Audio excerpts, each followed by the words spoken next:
Identity politics gets a bad rap.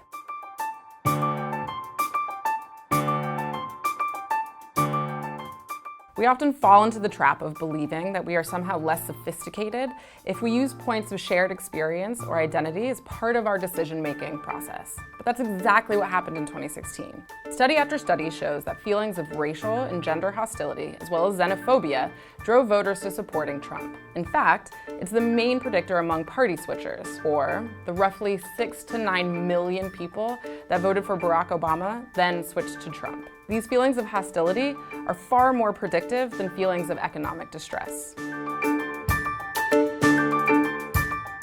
We saw the candidates over and over again try to show their identity. Now, those identities are not just their racial or ethnic identity. Me llamo Julián Castro y estoy postulando por presidente de los Estados Unidos. For the last 21 years, I've been raising a black son in America. I just want to say there's 3 women up here that have fought pretty hard for a woman's right to choose. So I'll start with that. We're going to get to you. Hang on. We're going to get on stage. I would like to speak on the issue of race.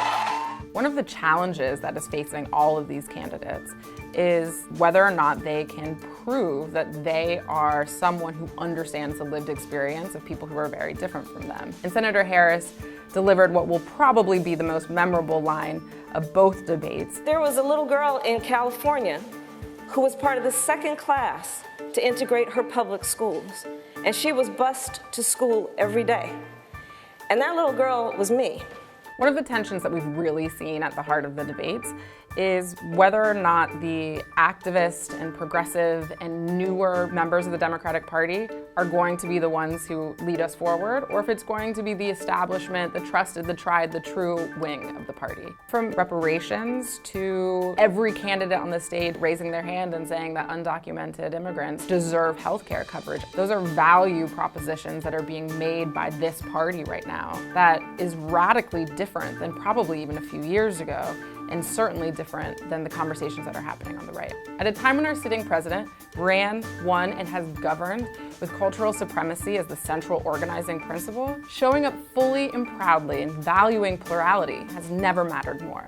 The conversations that we're having about politics, a lot of them have been led by young people, whether it's racial justice, gun violence, environmental and climate policies. There's never been a more important time for young people to be active. Stay a part of the conversation, follow along with the news that is being presented, but also continue to be out front, continue to lead, and do that by organizing your town, your school, your clique.